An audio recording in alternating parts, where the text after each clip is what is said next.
at paulinimik. Pau, pau, pau, pau. Walang aw sa pau. Methyl salicylate plus menthol plus Camphor is the generic name of Algid's Pau Liniment. If symptoms persist, consult your doctor. Si Mommy at si Washing Machine believe sa Pride Washing Machine Detergent. Hello, Washi! Hello, Mommy! Laundry day na naman. Ready ka na sa mancha, chocolate, putik, libag? Kaya yan ng Pride Washing Machine Detergent. May triple stain-away formula. Tanggal ang makapit, malikit, at malupit na dumit mancha. Easy ang labada. Mula noon hanggang ngayon. All you need is pride. All you need is pride. Pride Detergent, manufactured by ACS Manufacturing Corporation. ISO certified, world-class quality. ACS TWIC. Matalinong pagtalakay sa mga usaping pambayan. Hihimayin ang bawat detalye para mailabas ang katotohanan. Kasama ang walang pinapanigan kundi ang tama. Orly Navarro. Orly sa IZ. Orly sa IZ.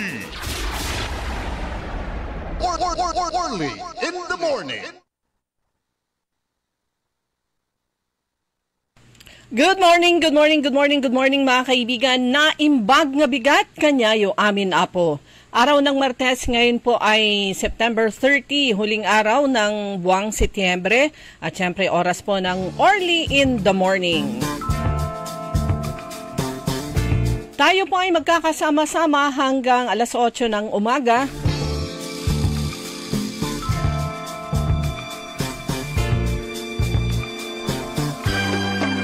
Makakasama niyo po, Liway Manantani para giris ang ngalan po ni Kaaron Orly Navarro. Sa technical kasama natin Kaaron Richard Ulanday. Kagaya kahapon, maganda po ang panahon ngayon. Mukhang magdidire-diretso na to. Although syempre napakainit. Extremes po tayo eh. Kung walang ulan, walang bagyo, napakainit ng panahon. Napakainit ng sikat ng araw. Pero pag umulan naman, todo at saka baha.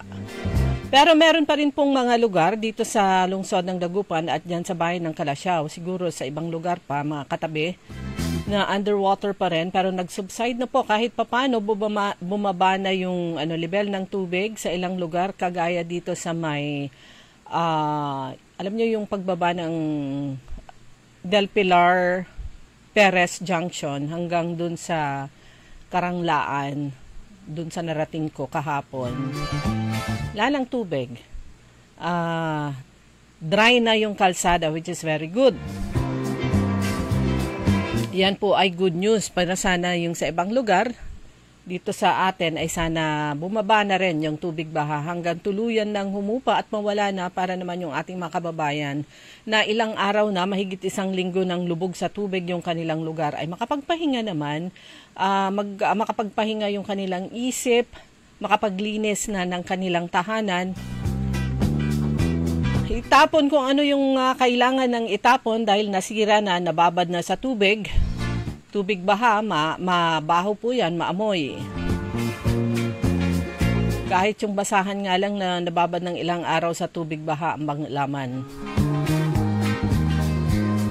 Kahapon mga kaibigan, regular session ng Sangguniang Palalawigan ng Pangasinan presided by Vice Governor Mark D. Guzman Lambino. Mamaya po kung meron akong ipaparinig sa inyong interview kay Vice Governor Mark D. Guzman Lambino. At kagabi, early evening naman, kagabi ay binigyan po ng sorpresa. Inihanda ng kanyang pamilya, surprise birthday party. Happy 60th birthday kay Chief Linda Ventanilla ng Dagupan City Schools Division. Ayan, binigyan siya ng surprise. Sabi niya, busy day kahapon. Sabi niya kasi bagamat naka-leave siya, ay meron pang mga seminar. Meron siyang seminar na dinaluhan pa rin na kailangan yung kanyang presensya. Tapos bandang hapon, sabi ng kanyang anak, Mami, hindi ka pa nakapagsimba. Doon tayo magsimba sa may Karanglaan. Anong tawag ng sitio na yan? Yung malapit sa Lucky Digno. Doon sila nagsimba. Tapos mag-swimming party daw sila doon sa Lucky Digno. May swimming pool na ba doon? Basta somewhere doon. Ayan, yun na, dinala siya doon sa events place. Ando na yung surprise birthday party na nag-aantay sa kanya. Kaya happy 60th birthday kay Ma'am Maria Linda Ventinilla ng Dagupan City Schools Division, Chief ng CID. Bukod sa kanyang 2 anak, ayan, surprise din. Dumating yung anak niyang isa mula mula abroad. So all along, akala niya hindi makakauwi, pero dumating kagabi. Dumating hours before, tapos yun, bumulaga, dumating.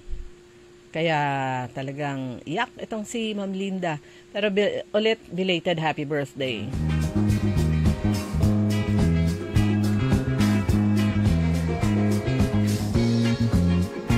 Siyempre, yung bumulaga naman na balita kahapon, balitang nasyonal, nag-resign na itong si Party List Representative Zaldico bilang congressman. Sa kanyang official Facebook post nitong Lunes, September 29, ibinahagi ni ako, Bicol Party List Representative Zaldico ang kanyang resignation letter na inihain sa tanggapan ni House Speaker Faustino D. Wala, nilaglag na siya ng kanyang katropa eh. Kumbaga, na siya, buntot mo, hila mo. Ang nakasaad nga po doon sa kanyang resignation letter na nakapost sa kanyang Facebook, sabi niya, mabigat man sa aking puso, ako'y nagpaabot ng aking pagbibitiw bilang kinatawan sa mababang kapulungan ng Kongreso. Sa loob ng aking panunungkulan, sabi niya, aking sinikap na maging kasurog o kakampi ng bawat Pilipino, lalo na ng ating mga kababayan sa Bicol. On the account of unreal, direct, grave, and imminent threat to the lives of my family members and me, and the evident denial to the right to due process of law, I am constrained to tender with immediate effect of my irrevocable resignation as a member of House of Representatives, sabi niya. Nag-resign itong si Zaldico kasunod ng kanselasyon ng kanyang travel clearance at mapaso na ang ibinigay na 10 araw na palugit ni Speaker D para umuwi ito sa bansa. Si Ko ay una lang na isyuhan ng travel clearance para bubiyahe sa Estados Unidos at magpagamot sa sakit nito sa puso. Una lang kinumpirma ng U.S. Immigration Authorities na wala na si Ko sa Estados Unidos at huling napaulat na nasa Spain na umano. So tama din yung isiniwalat nung ilan nitong mga nakaraan na sinasabi na wala na si Zaldico sa US, nasa ibang bansa na. Nasa Europe na, sabi nila. So yan po yung patuloy na yung developments after nitong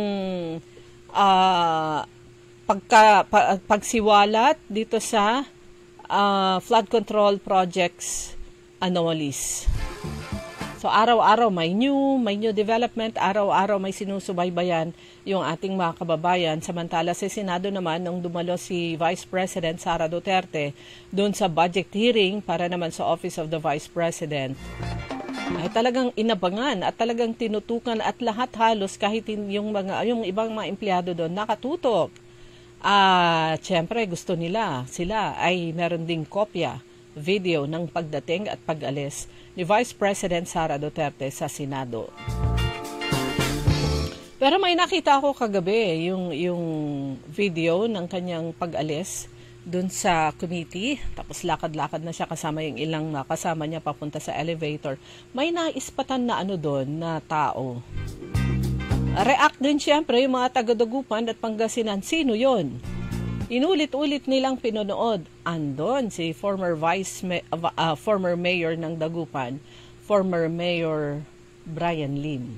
Masaya na naman yung mga taga-Dagupan na nakakita sa kanya na kasama doon sa entourage ni Vice President Sara Duterte. Yan. Loyal friend yan at saka loyal supporter.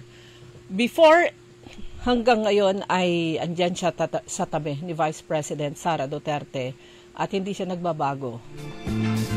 Noon hanggang ngayon, ang mga Lim mula kay the late Mayor Benjamin Lim hanggang kay Manang Celia, kay former Mayor Brian Lim ay loyal sila sa kanilang partido, Nationalista Party. Hindi sila nagpapalit ng suporta. Kung sino man yung elected na president, ayan, kanilang iginagalang. Andyan yung kanilang support as mga local chief executive. Pero syempre yung sa kanilang partido, pagdating ng eleksyon, through and through, nationalista party sila. Pero ginagalang nila kung sino yung mga nakaupo.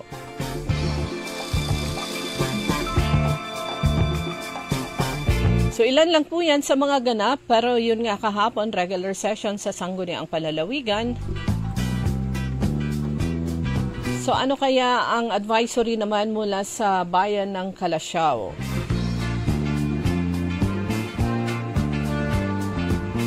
Alam po natin lubos na naapektuhan itong bayan ng Calasiao.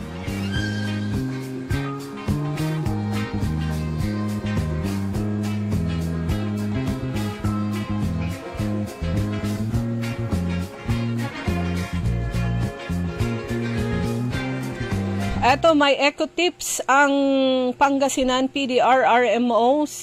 Eco tips, small steps, big difference. Sabi pa dito, make your everyday choices count for the planet. Talagang dapat gumalaw at tumulong ang bawat isa sa atin dito sa pagdating sa waste management. Nag-uumpisa yan sa loob ng bahay dahil lahat ng binibili natin, di ba, halos naka-ano na yan, mga naka-plastic bag, kahit yung isang tumpok lang na sili yung bibilhin mo o kaya isang tumpok ng sibuyas o kaya bawang, naka-plastic, plastic sandbag. So sabi po dito ng Pangasinan PDRRMO sa kanilang shinare, simple swap, sustainable impact. Make your everyday choices count for the planet. So bring reusables, kagaya ng eco bag, water bottle, utensils. Alam natin, meron kaming kaibigan na talagang may dala siyang kutsara, tinidor. Pero yung rason naman talaga niya, ayaw niyang gumamit ng kutsara, tinidor na yun, yung andun sa mga karenderya, sa mga small restaurants, ayan, may dala siya. So magdala ng eco bag, ayan, lalo na yung mga mahilig mag-silipin o kaya mag-take out. Huwag nang mangulit ng plastic bag sa kapag uwian na. Huwag mangulit sa mga waiters. Magdala ka na lang, eco bag. Tapos meron kang lunch box. O, di ba? O kaya yung pangalan nito, Ziploc na container, plastic container. Plastic din yon, kaya lang reusable. Pwede mong hugasan. So, bring reusables kagaya ng eco bag, water bottle, o kaya utensils. Save energy, switch off and unplug. Yung mga, lalo na pag alis na kayo ng bahay, tanggalin lahat ng mga nakasaksak. Switch off. I-check nyo kung baka may mga ilaw na naka-switch on pa. I-switch off and unplug yung mga nakasaksak. Iwas sunog din yan. Eco-friendly fashion. Ito napangiti ako dito. Sabi niya, eco-friendly fashion, repair, reuse, or thrift clothes. Yung mga ukay-ukay.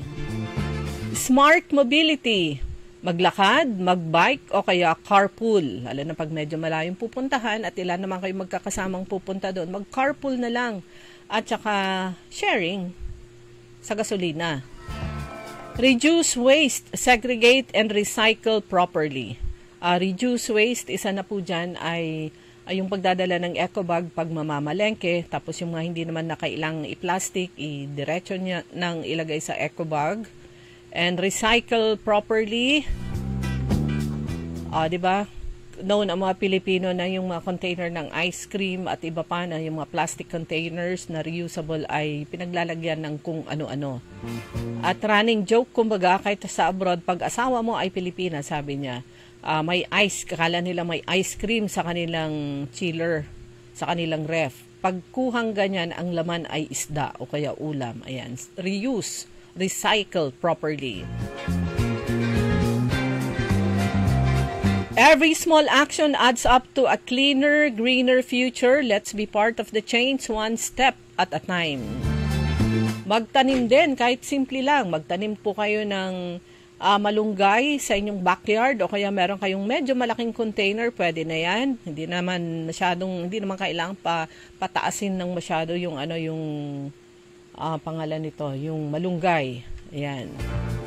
Magtanim ng, medyo matagal-tagal ang buhay nito hanggang talagang meron na siyang bunga o kaya walalay kinto. Dati bagasnan, nga apitan nyo, kamote.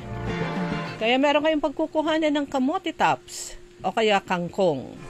Ang bilhin nyo yung, yung Chinese kangkong. Kasi yung Chinese kangkong, pataas lang yan. Ang pataas, hindi yan agaong kurong. Tapos pag okay na, pwede nang mag-harvest. Ayan, harvest lang. Tapos tutubo na naman yan.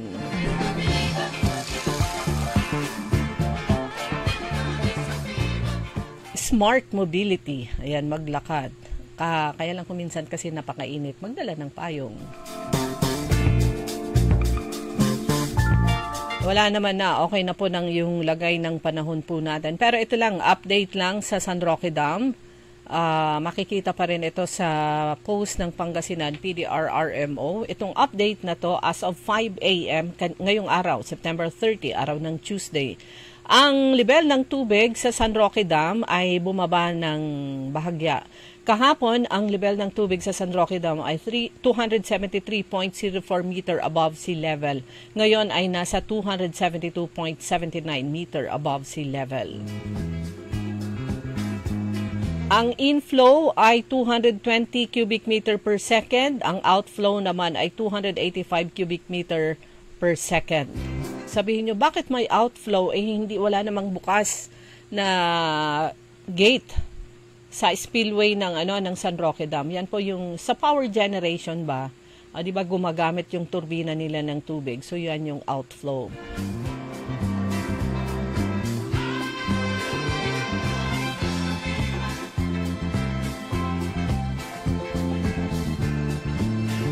Siyempre sa ibang mga schools may may pasok na since yesterday.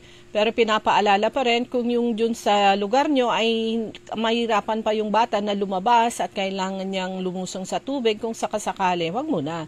Inform na lang niya yung kanyang class advisor para alam naman nila kung ang lagay ng estudyante. Actually, may mga addresses naman yan. So kahit pa paano may information sila na yung batang to siguro Adolapnira.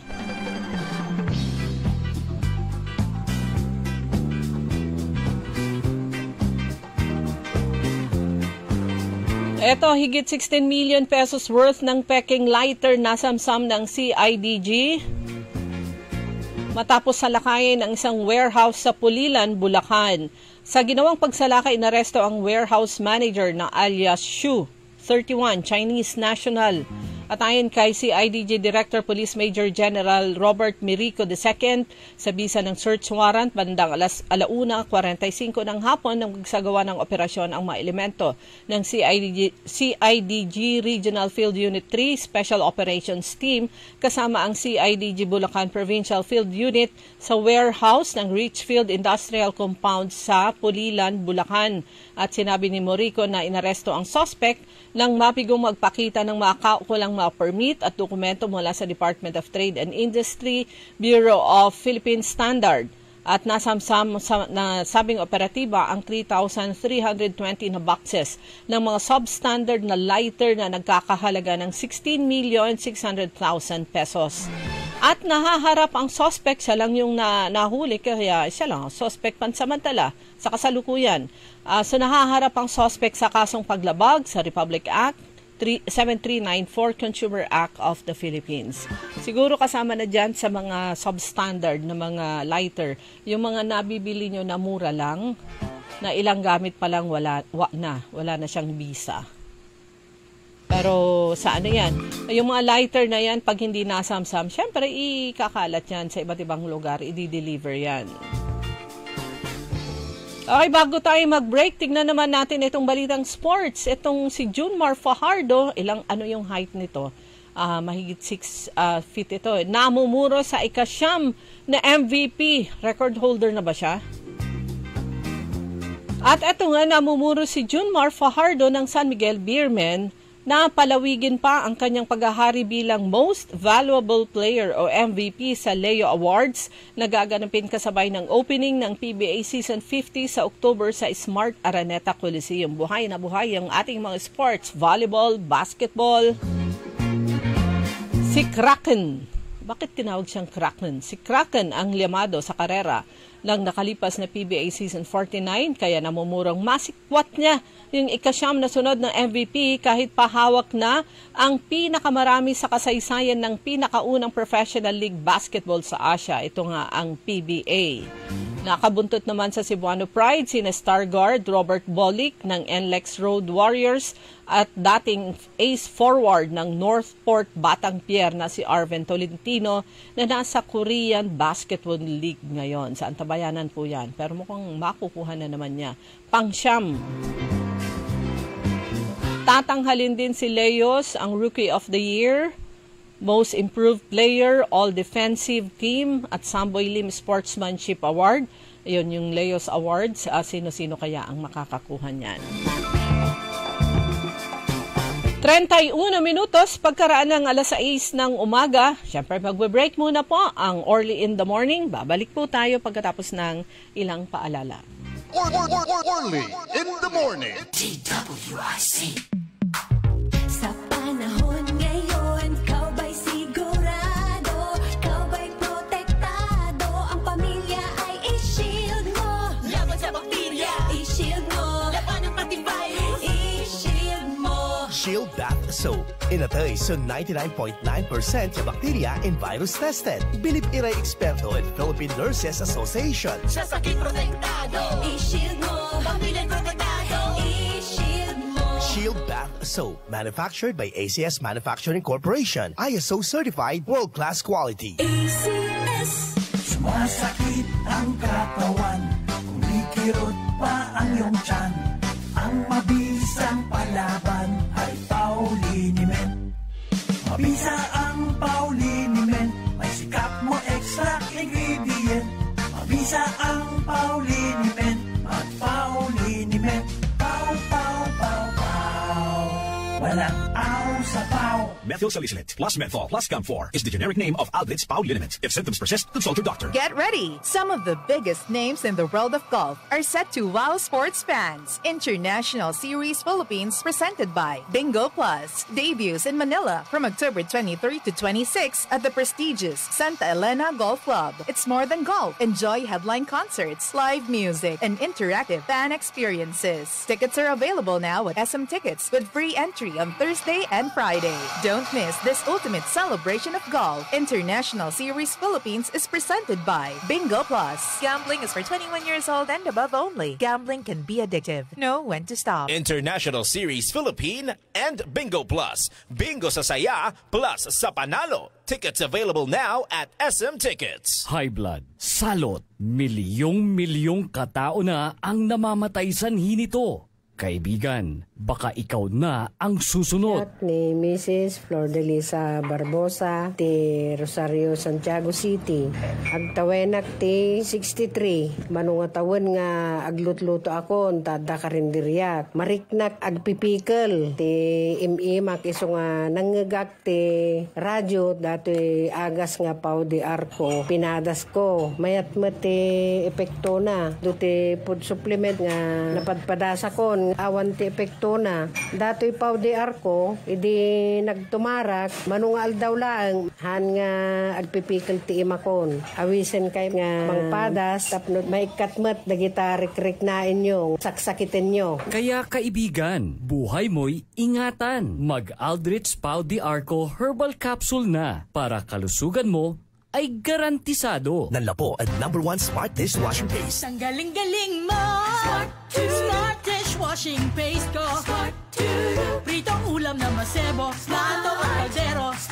Ang galing for everyday. Untan, Losay Dishwashing Paste at Smart. Walay double tanggaling formula. Tanggal-galing susebo tan bakterya. Pahit para walang bahid, linis fantastic sa metal at plastic. #1 ko to! Ang galing-galing mo! Smart Dishwashing Paste. Heavy duty linis, sukada pahid. Smart Dishwashing Paste. Manufactured by ACS Manufacturing Corporation. ISO certified world-class quality. ACS. Uy suki! Manaanap kayo na mamuran sa saliwan? Malinis tan sariwan panangan para at agaw-agaw yapon siya no walay okasyon? Walay suggestion meet si kayo. Galila at Macador Market. Yadiman, makasaliw na mamura. Sariwa, tan malinis, yasasaliwan niya karne na baboy tan baka. Manok, sira, pising, tan nanduruman Ricardo para ud panangan. Narumog yung mat at Macador Market susaliwan na dry goods, groceries, panangan, tan walamat sulakuan na prutas. Anthony Seren so alagaran nyo. Gawa yung nanduruma supon siya agaw-agaw at Macador Market. Lukas agaw-agaw sa Macador Market. Manlapon alas 4 at palbangon. Hanggang alas 8 yalabi. Bisita kila at Macador Market. Galvan tan Zamora Street. Jad Downtown at Syudad na Dagupan. Mga suki! Narito na ang pinakabago at budget-friendly na grocery outlet sa Kalasyaw. Ang Victoria Place Magic Supermarket. Housewares, school and office supplies. Mura at best quality ang mga groceries. Komportable at sa bayan pa mismo. Magic Supermarket. Housewares, school and office supplies sa Victoria Place. Poblasyon Kalasyaw, Pangasinan. Magic Kalasyaw Supermarket, Housewares, School and Office Supplies is now open to serve you from 8 a.m. to 8 p.m. daily. Located at Victoria Place, Poblasyon Kalasyaw, Pangasinan. Ako si Josefina Maxino, 65 years old, taga Upper Carita. Nung hindi ako nag-take ng Ikarma, palagi akong mahilo.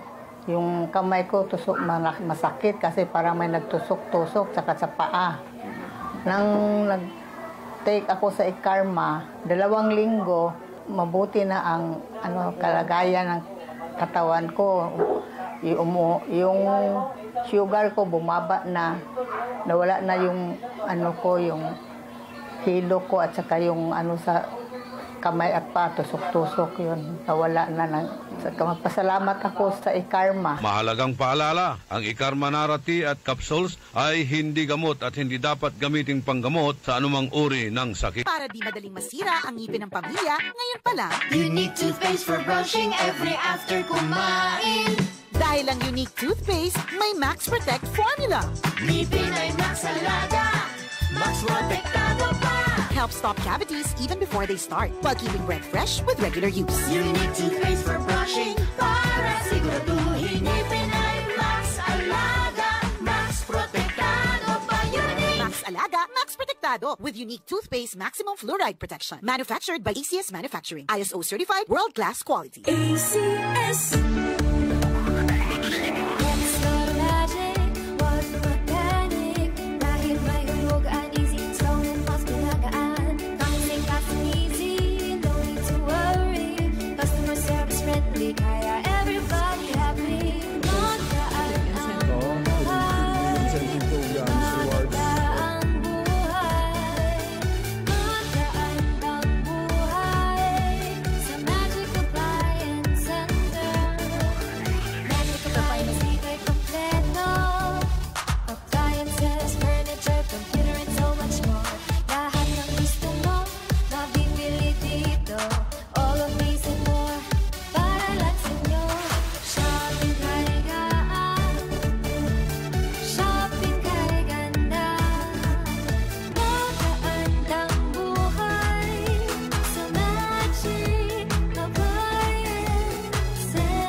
Magkaandang buhay! DWIZ.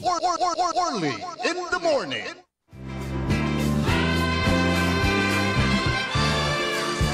Alas 6:39 sa Orly in the morning. Kasama niyo pa rin Liway Manantani Paragiren.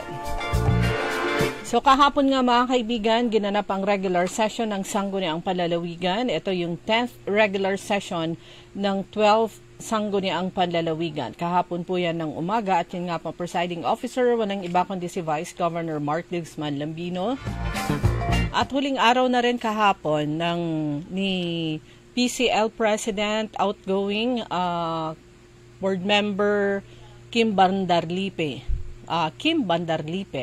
Siya po ay councilor ng bayan ng San Fabian. So inaantabayanan po ng lahat yung pag-attend ng kanyang first session ni board member, incoming board member Martin Raul Sison II ng Bayan ng Urbistondo dahil siya yung nanalo bilang presidente ng Philippine Councilors League Pangasinan Chapter at siya ang magiging kinatawan ng PCL Pangasinan sa Sangguniang Panlalawigan.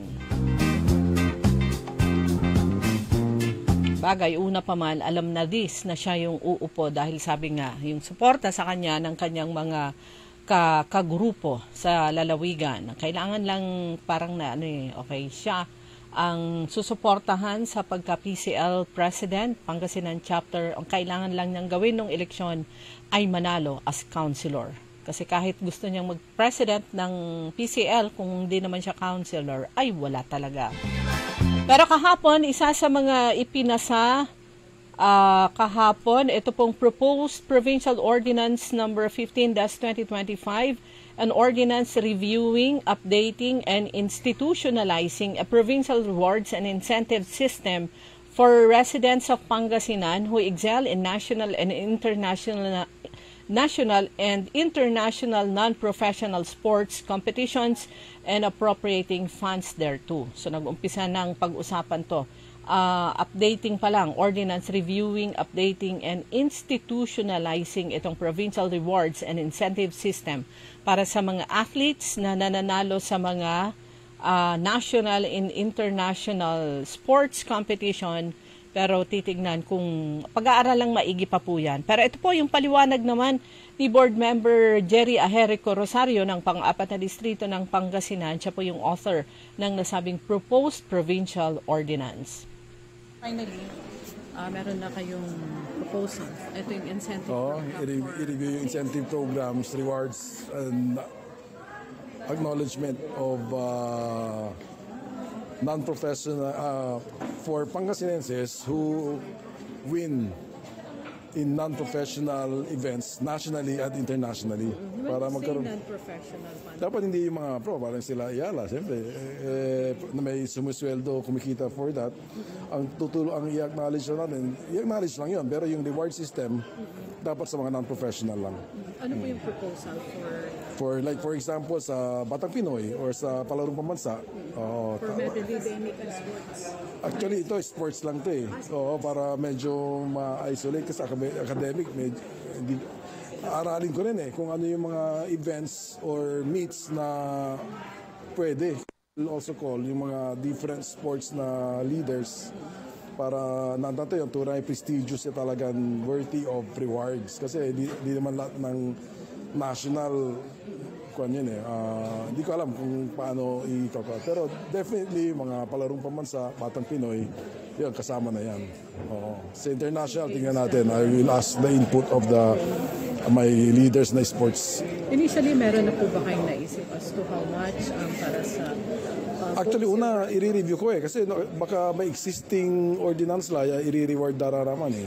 So, I will ask, wala na existing. And if it's not relevant to may natatan for this time, mga with inflation and everything, ba kailangang i-revise?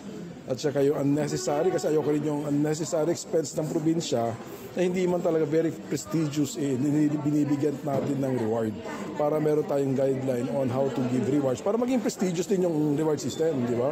Maging significant, relevant.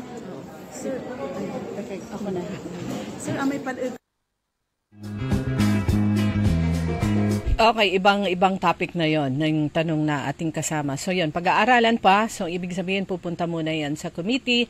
Pero ang mahalaga po niyan ay mag-uumpisa ng gumulong yung pag-aaral patungkol naman sa pagbibigay ng reward system o rewards and incentives sa mga residente nga ng Pangasinan na nag-excel sa national and international non-professional sports competitions. So klinaro natin.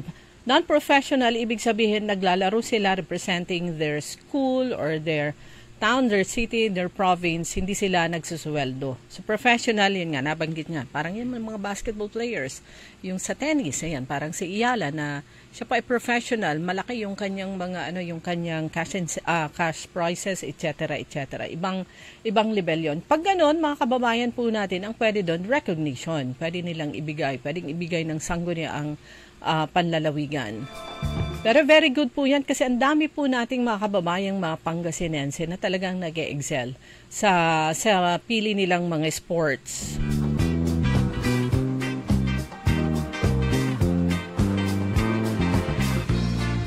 Sa ano na lang, hindi naman sa pagiging bias, pero like for example, yung dalawang pamangkin ko na members ng Philippine team ng pangalan nito, karate. Mula bata ay karate na sila ng karate at nakakapaglaro mula nung nasa elementary and high school pa sila sa palarong pambansa at saka Batang Pinoy. Naglalaro sa international competitions. At marami din tayong speaking about yung nag-excel at nag-excel sa sports, napakarami po nating mga kababayan na nasa PBA, yung iba naglalaro sa Philippine team o kaya pero ito yung sa PBA may ano na yan, may mga sweldo na yan, pero what I'm driving at is napakarami pong mga Pangasinan athletes na talagang magagaling. Naglalaro sila sa UAAP pagkolehiyo, sila ay na-scout ng mga malalaking mga schools at sila ay kasama sa kanilang varsity players.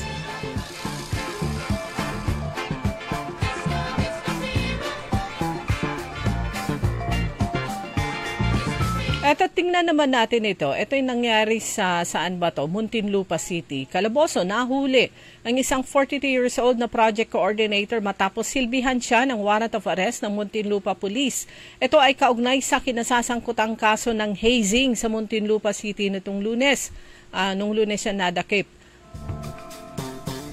Gamit ang warrant of arrest na inisyo ng Muntinlupa Regional Trial Court Branch 256 sa paglabag na isinampad dito kay alias Alvin, paglabag sa Section 14B1 ng Republic Act 11053. Ito yung Anti-Hazing Act of 2018 sa ginawang pagsalakay. So nakakulong ngayon itong suspect sa custodial facility ng Muntinlupa. Yan, mga hazing, mga kunyari, para maging miyembro ka ng fraternity, ng brotherhood, kailangan dumaan ka sa ganito. Hazing naman. Bawal na po yan.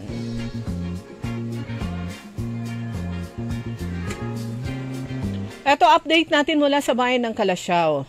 Meron po silang nakapost, pinost po nila ito kahapon, na ipinagpapaliban ang pagdaraos ng veterinary mission na dapat sana ay gaganapin ngayong araw. So sa halip ito ay ipinospone sa October 6, alas 8 ng umaga sa Calasiao Public Plaza. So yung mga sumusunod na serbisyo na dadalhin ng Provincial Veterinary Office diyan sa bayan ng mga Calasiao o taga Calasiao. Ito, anti-rabies vaccination, deworming, vitamin supplementation, consultation, castration and spaying, information and education campaign. So, ibig sabihin, ihanda nyo na yung inyong mga aso at mga pusa para naman maka-avail kayo ng mga serbisyong ito ng Provincial Veterinary Office. Libre po yan. Anti-rabies vaccination, napakamahal po niyan. Deworming, kaya take advantage po kayo. October 6 na.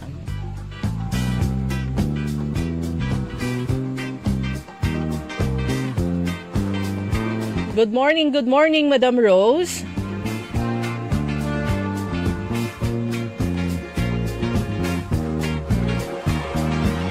Actually, ako, 6 to 8 since nag-leave si Ka-Aaron Orly, pansamantala. Pero pagbalik niya either bukas o kaya sa October 2, balik na ako sa Todo Balita. Alas 5 hanggang alas 6 ng umaga. Good morning. Ingat-ingat, Madam Rose.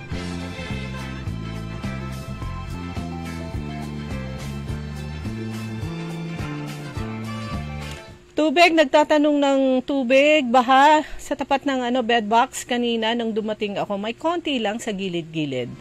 Pero sabi ni Ka-Aaron Susan, kasi nung dumating siya ng before 5 o'clock in the morning, mas pataas pa daw. Pero ngayon bumaba na. Baka mamaya paglabas ko, wala na siya.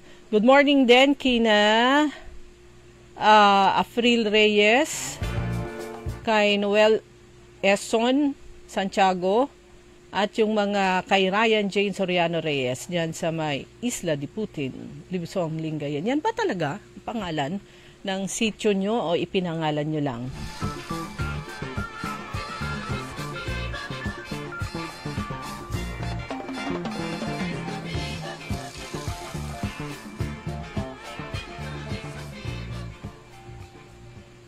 Okay, tignan nga natin to. Mga advisories din mula sa Region 1 DRRM, Disaster Risk Reduction and Management Council, Virtual Info Center.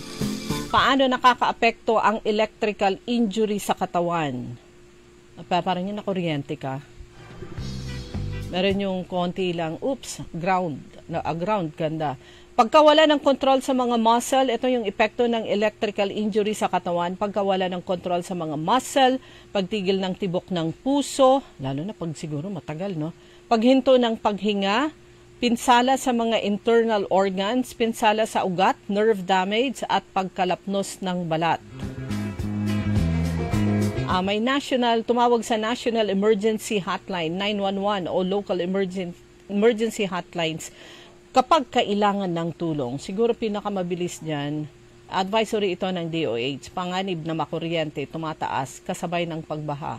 Okay, buksan ko nga ito. So, ito po yung balita mula naman sa Department of Health Region 1. Base sa huling weather advisory ng Pag-asa, ayan, inasahan nga yung malawakang pagbaha sa iba't ibang lugar. Ito yung katatapos lang na si anong pangalan nito, si Opong, nag-subside na nga. Pero ito yung kanilang paalala nila, sa ganitong panahon ng tag-ulan at malawakang pagbaha, madalas hindi napapansin ang banta ng kuryente sa paligid.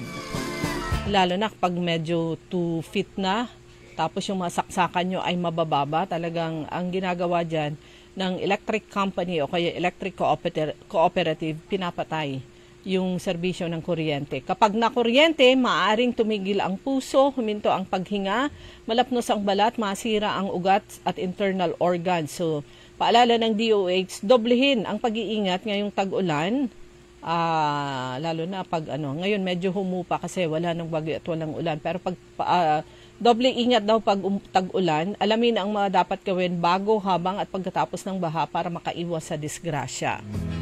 Yung mga matagal na nalubog sa tubig ang inyong bahay, siguro kung meron kayong mga kakilalang marunong, electrician, pa-check nyo muna. So meron palang emergency, pwede ring itawag ito sa 911 kung hindi nyo alam yung number ng police station nyo o kayang hotline ng local government unit 911 at sila na ang magbabato pababa.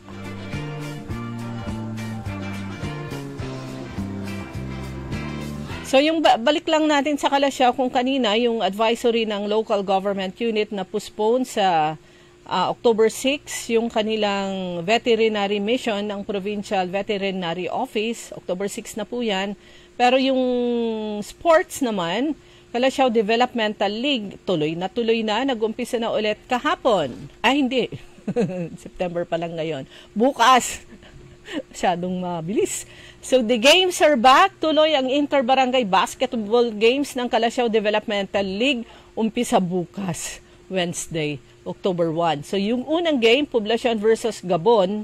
And then second game ay Nagsaing versus Gabon. Okay. Poblacion West, Game 1 versus Gabon Redeem Division. Nagsaing, Game 2 alas 7 ng gabi.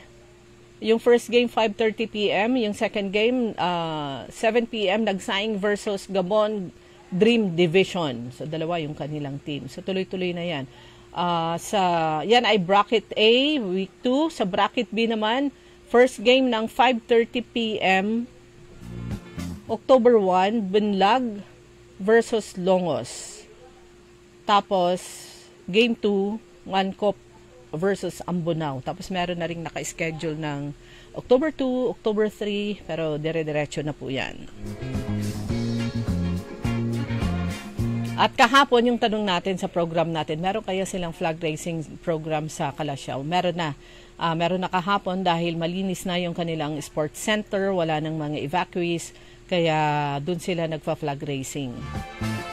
At inadjust nga yan ni Mayor Patrick Agustin Karamat noon pa nang inadjust niya ng alas 8 ng umaga, not the usual 7:30 dahil ang daming nalilate bilang consideration, sabi niya, sa mga empleyado na naghahatid pa ng kanilang mga anak sa school, nanay man o yung tatay. Ayan, inadjust ng 8 o'clock at sabi niya wala na kayong rason para malate. Dahil required po sa mga government employees, sa mga local government units, sa mga government agencies na dapat dumadalo sila sa Monday Flag Raising Program. Yan ay once a week lang naman.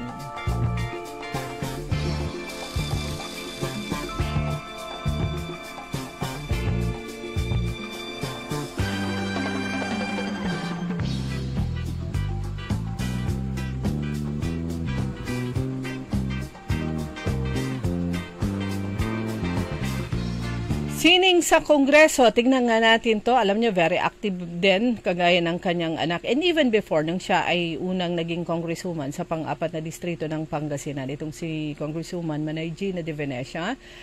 Sabi po dito, discover why art matters even in times of strife. In the third edition of an art exhibit dubbed as Sining sa Kongreso, sa art exhibit sa Congress.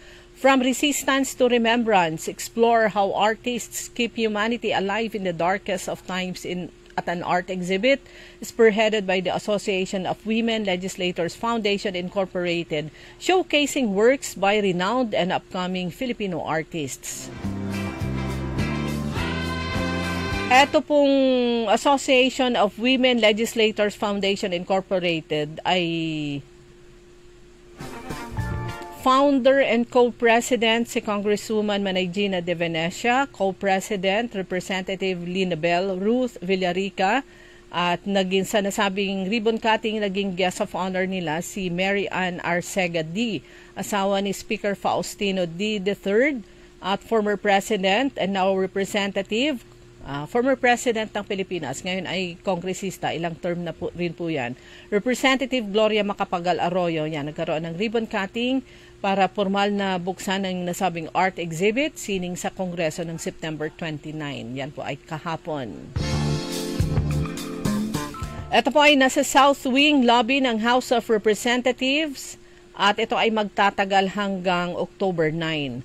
So meron pong 90 na members ang Association of Women Legislators Foundation Incorporated. Kanilang inulunsad ng yung nasabing proyekto with Mira Art Gallery. Ito yung kanilang kapartner to benefit various charitable projects of the AWLFI for Women and Children. Paano magkakaroon ng benefits o kita? Siyempre yung mga arts, yung mga artworks na yan, mga paintings ay for sale.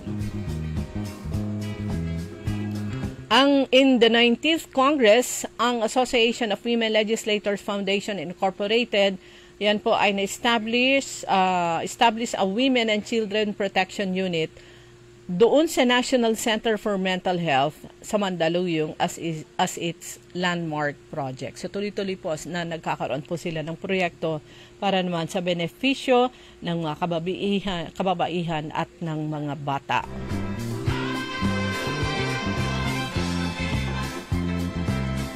Oras na po, alas 6:58, magbe-break lang po tayo. Babalik po ang inyong lingkod. Orly in the morning.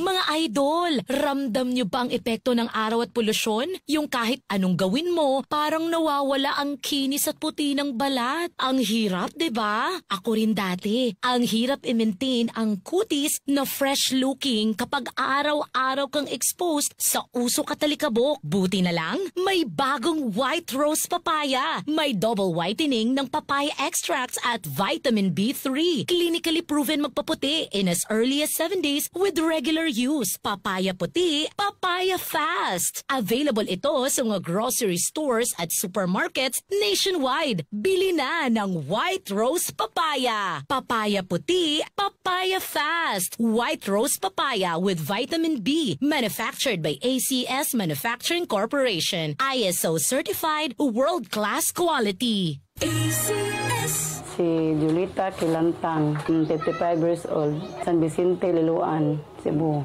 Experience ko, ang sugar count ko, talagang malaking ibinawas. From 568, ayun, nag-138 na lang. Isa sa kaibang nararasan ko, yung may reaksyon ang katawan ko. Unang-una sa pababawas ko, halos araw-araw malaking ipinagbago. Papasalamat talaga ako sa ikarma. Dahil sa ikarma, malaki ang binawas sa sugar count. Salamat sa ikarma. Mahalagang paalala, ang ikarma narati at capsules ay hindi gamot at hindi dapat gamiting panggamot sa anumang uri ng sakit. Maulan man, no worries na amoy kulob ang damit. To be clear, this is not privatization. Okay?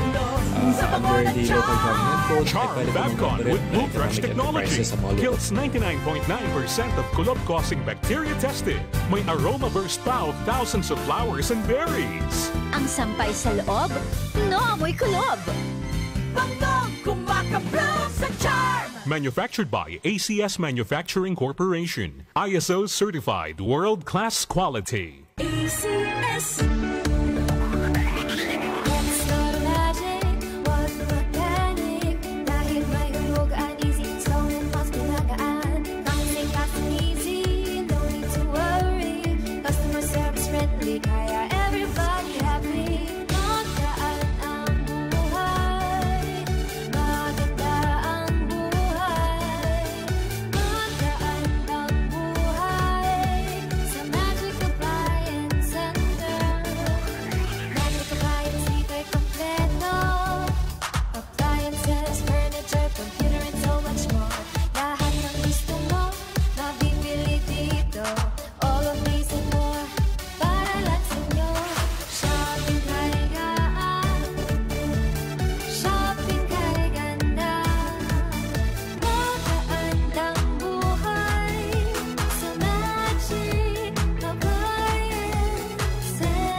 Magkaandang buhay! Ikot pa lumipas siya. Hello, Pride Bar Blue. Isang labanan yan. Pride Bar Blue. Pride Bar Blue with powerful stain-away enzymes. Malupit magtanggal ng dumit mancha pero di masakit sa kamay. Ikot pa lumipas siya. Hello, Pride Bar Blue. Isang labanan yan. As tested ang cotton and polycotton. Sa mancha, malupit. Sa kamay mo, mabait. Pride Bar Blue. Manufactured by ACS Manufacturing Corporation. ISO certified world-class quality. ACS. High blood, salot, milyong-milyong katao na ang namamatay sanhi nito. Kaibigan, baka ikaw na ang susunod. Ni Mrs. Flordelisa Barbosa, ti Rosario, Santiago City.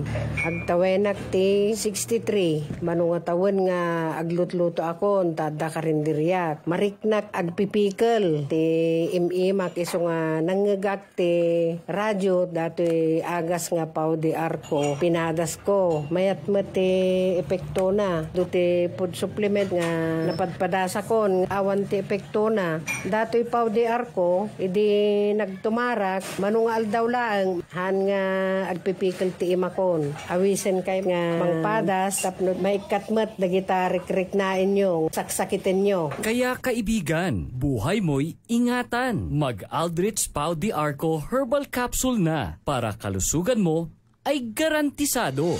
Mga suki, narito na ang pinakabago at budget-friendly na grocery outlet sa Kalasyaw. Ang Victoria Place Magic Supermarket. Housewares, school and office supplies. Mura at best quality ang mga groceries. Komportable at sa bayan pa mismo. Magic Supermarket. Housewares, school and office supplies sa Victoria Place. Poblasyon Kalasyaw, Pangasinan. Magic Kalasyaw Supermarket, Housewares, School and Office Supplies is now open to serve you from 8 a.m. to 8 p.m. daily. Located at Victoria Place, Poblasyon Kalasyaw, Pangasinan. Sumasakit ang katawan, kumikirot pa ang iyong tiyan. Ang mabisang palaban ay Pauliniment. Mabisa ang Pauliniment, may sikap mo extra ingredient. Mabisa ang Pauliniment at Pauliniment. Pau, pau, pau, pau.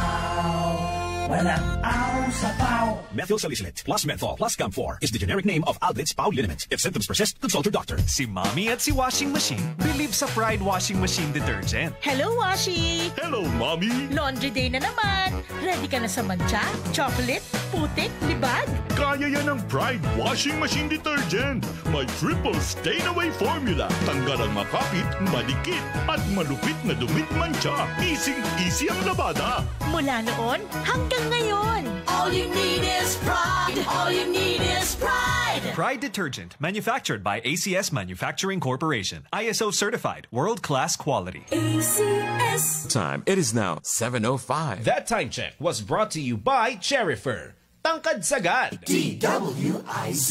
Orly in the morning.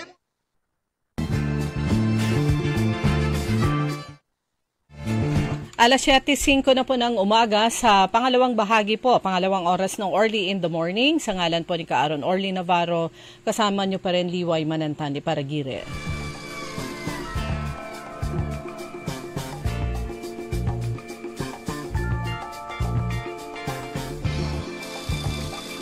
Meron tayong gustong i-share sa inyo. Ito gusto ko ring puntahan ito eh. Kayo po, na mga kababayan po natin na may negosyo o mag-uumpisa ng negosyo, ito libre po ito ngayon. Negosyo Expo Negosyo Expo 2025, ngayon na yung kanilang schedule tsaka bukas dyan sa may CSI Stadia. So, opening program ay, ito yung mga activities na lalo na pag libre. Kahit may registration, basta gusto nyong matuto, go! Lalo na pag libre, di ba? Ang daming topics po. So mamaya, yung opening ay welcome remarks. Bibigay naman ni Mayor Belen Fernandez ng Dagupan City at inspirational message from Governor Ramon Gico III ng Lalawigan ng Pangasinan. And then, Negosyo Expo launch and ribbon cutting. So bukod sa Negosyo Expo, meron din pong mga seminars, may mga talks, sharing. So 10 to 10:30, Negosyo Expo launch and ribbon cutting. Tapos Expo proper, ikot sila sa mga booth visits at networking. Pwede niyong puntahan. Napakaganda po nito. Tapos yung mga topics para sa mga maiksing seminars o kaya sharing ito ng mga experts. Mamayang 1:00 mag-uumpisa yung developing an entrepreneurial mindset. And then, susunod yung RCBC Negosyo Bundle, Hassle-Free Importation, How SMEs can Safely Bring Products from China. Iba't ibang topics po yan, iba't ibang speakers. And then, bukas, October 2, Prosperity, maghapon po ito na activities, na mga talks. Prosperity with Purpose, Aligning Finances with Faith, and then how to put up a tutorial center. Alam po natin dahil mula nung face-to-face na ang klase, ang dami pong mga gustong magnegosyo ng ganito. Digital marketing and branding, why you need a POS in your business. Hapon, bukas ng hapon, how to start a dropshipping business. And then pinakahuli, building a successful aesthetic spa business. Ayan, go na, libre po. Libre ang registration. At pupuntahan ko rin to at titignan ko kung ano yung mga dadaluhan ko ng mga talks dahil maganda po yan. Sa Manila, yung mga ganyan, may bayad po yan. Bawat topic. Dahil yung first job ko noon sa field site, dun sa pangalan nito, CCP Complex sa Pasay City. Part na yun ng Pasay City. Banda rito ng konti, lungsod ng Maynila. Pag may mga trade exhibit, international trade fairs, pag may kasamang mga pa-seminar yan may registration, mahal po yan kasi yung mga expert din, yung mga speakers. So ito, pagkakataon libre, pumunta po kayo. Piliin nyo yung mga topics, kung hindi nyo madaluhan yung lahat, maghapon kasi, at bukas, maghapon din, piliin nyo yung mga topics.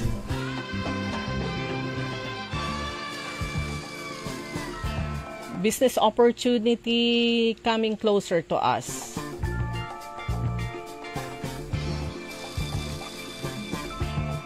So yun nga kahapon mga kaibigan, yung regular session ng Sangguniang Palalawigan, ayan, may proposed ordinance din si Vice Governor Mark D. Guzman Lambino. Pag gano'n na magsasalita ang presiding officer, i-relinquish niya yung kanyang chair as presiding officer at bababa siya magde-designate kung sino yung for acting presiding officer at bababa siya. Yung present nga niya, yung kanyang proposed provincial ordinance, ayan, kasama ito yung hindi ko nakuha yung buong title, pero recommendations on the conversion of the Pangasinan Provincial Hospital, District and Community Hospital, and other provincial government facilities and services into an economic enterprise. Kung ano ito, pakinggan po natin si Vice Governor Mark D. Guzman Lambino. Medyo mahaba ng konti, pero ito po yung buong explanation patungkol dito.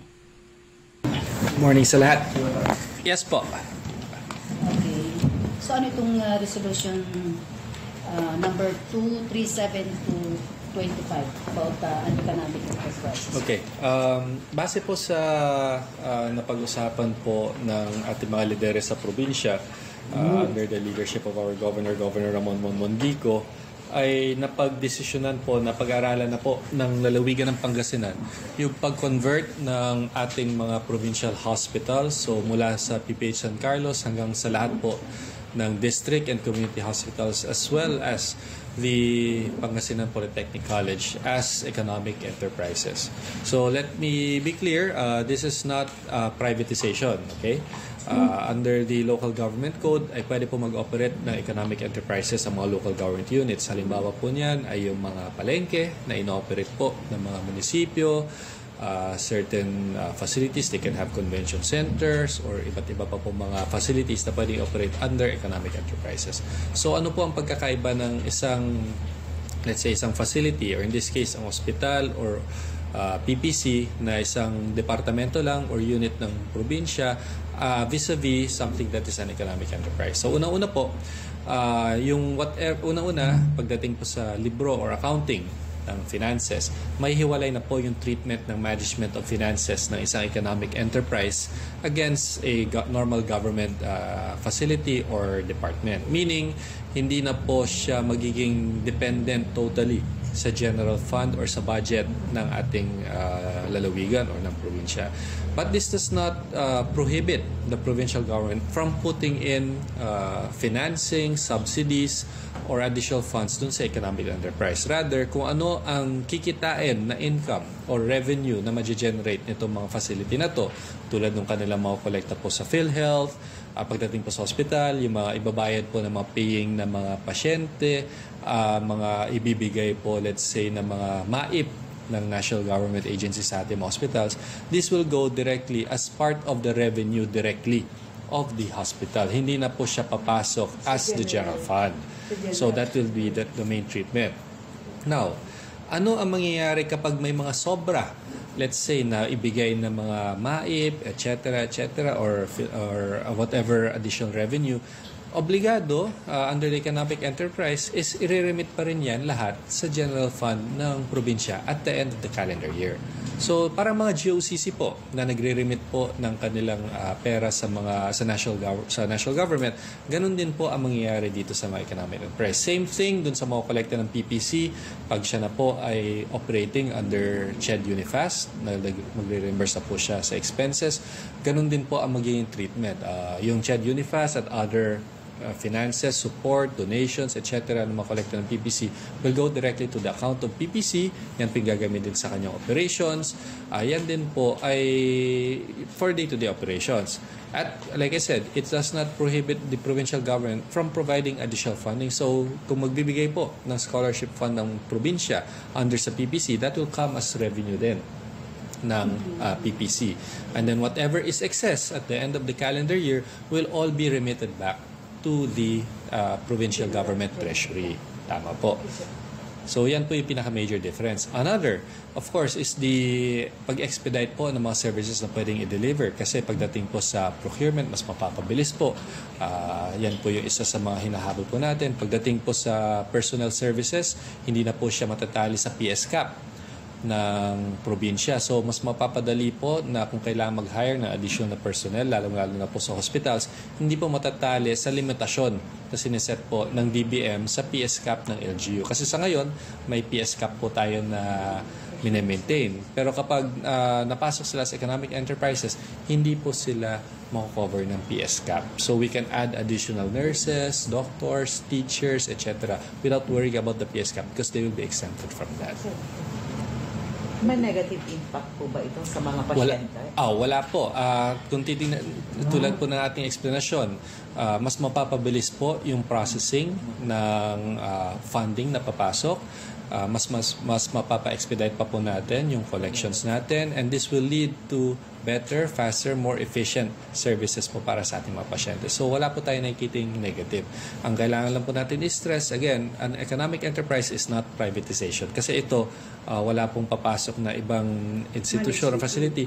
It is still the provincial government. So there will be no private management? No, it's just similar to kapag nagtayo po ng palengke ang isang munisipyo, that is an economic enterprise. So ganun din po.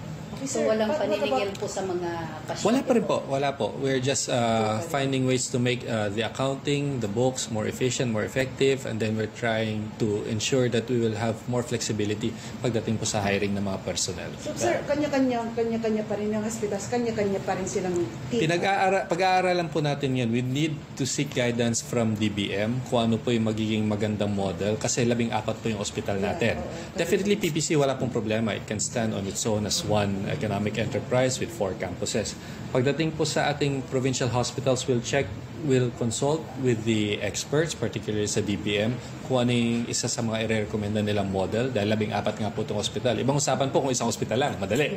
Pero in this case, 14 po. So ano yung magiging modelo, ano yung magiging management structure, anong hierarchy, etc. So yan po yung mga gagawin during the committee hearings po ng Provincial Ways and Means. So yung sandali, sana lang. So yung sweldo ng mga yung personnel now, health personnel now, kukunin pa ba sa general? Hindi na po. Like I said, this will be part, lahat po ng gagastusin ng mga ospital at ng PPC ay magiging under na po sa sarili nilang pondo. Sa ngayon, kung kukulangin sila, it will not prohibit the province from subsidizing health. Hindi po nililimit yon. Kasi as it is, sa libro, nakapasok pa siya under the provincial government. Pero kapag hiniwalay na po siya, so magkakaroon na po siya ng set na fund. Pero hindi po ibig sabihin nun na hanggang doon lang ibibigay. Pwede pa rin magbigay ang provincial government kung kailangan pa niya mag-subsidize ng additional. But as far as the books are concerned, as far as managing that account, mas mapapabilis po yung processing kasi sarili na po siyang economic enterprise. Gob. Vice, during yung start pa lang po ni Gob, parang lugi ang hospital. So, ibig sabihin ba ngayon parang kumikita na yung hospital? I think ang tinatarget po talaga ni Gob, pagdating po sa hospital talaga, mag-break even lang po, masaya na. Yan po yung target. Most hospitals, unless mongolekta ka, halos hindi ka talaga kikita. And that is the spirit or essence of the government hospital. Talaga ang target is dapat hindi mongolekta. That's why we have to ensure that we have funding support locally, and then we can also solicit funding support on the national level. The status of the hospitals is we're already approaching that net, neto na, magde-net zero na siya sa pagdating sa expenses. Konting tulak na lang po, a little more efficiency sa handling ng finances, a little more push pagdating po sa pagkuha ng external support from the national agencies, pero approaching na po yan. And of course, we have to still increase the local income of the province para lalong tumaas pa po yung kinikita ng hospital at the least mag-break even po. Yung tulong ng e-consulta? Kasama po yan. Sabi nga po natin ay yung PhilHealth, konsulta, and then magiging, bago na po yata, magiging yakap yata. So yan yung mga tinitingnan natin na external sources of funding that can help support our hospitals. Meron namang other LGUs elsewhere in the country na may ganitong ini-implement? Yes, as I mentioned, there are several provinces who have that. Sa pagdating naman po sa education, UEP is an economic enterprise in Binalunan. So may sariling libro po yan at ang laki-laki po nang nire-remit niya sa LGU ng Binalunan. So may mga LGUs po, provinces in that case na ginagawa po yan. Propose provincial resolution. Yan yung... Tapusin muna natin itong economic enterprise. So, ang overall pa rin supervisory and regulation sa governor? Of course, provincial government pa rin po yan. Ang economic enterprise is still under the provincial government naman po yan. Wala pong magbabago. Of course.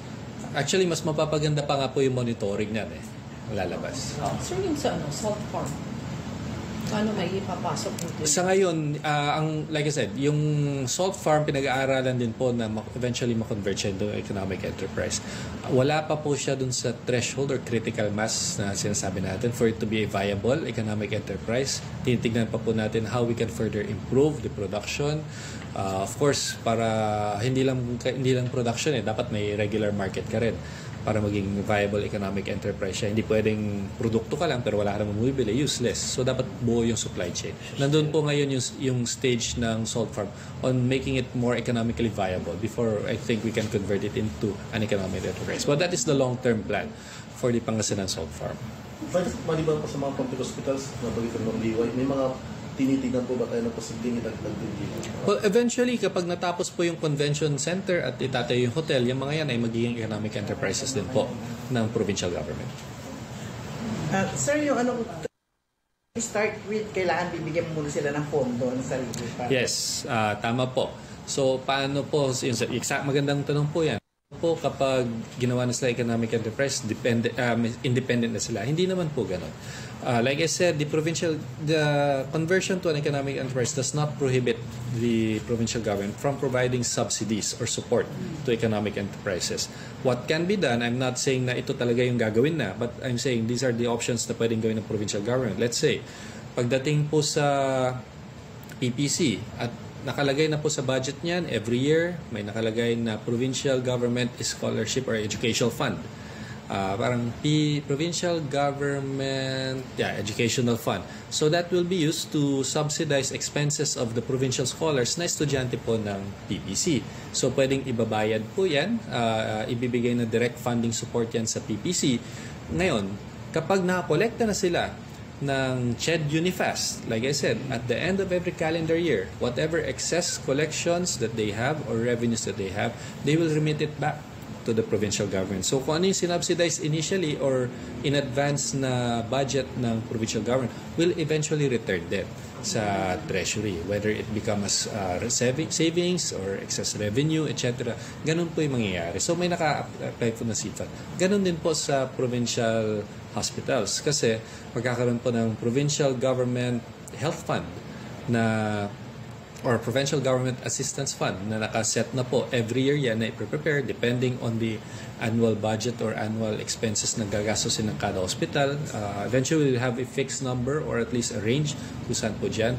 Kumbaga naka-front load na po yan sa mga hospital to ensure continuous operations, and then whatever collections that they have from PhilHealth, from MAIP, paying customers kung meron man magbabayad, other sources of revenue at the end of the year, kung ano yung excess na hindi po nagamit for the operations of the hospital, ay magre-remit po sila. Just like how GOCCs do when they remit po sa National Treasury. Sir, napag-aralan na po ba kung ilang years before the hospitals and the PPC can stand on their own?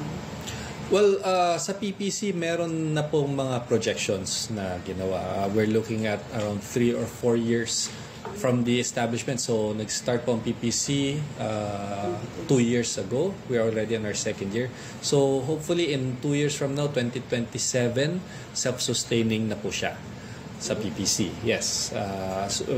All things considered, CHED Unifast, yung mga ibibigay na support, tuloy-tuloy.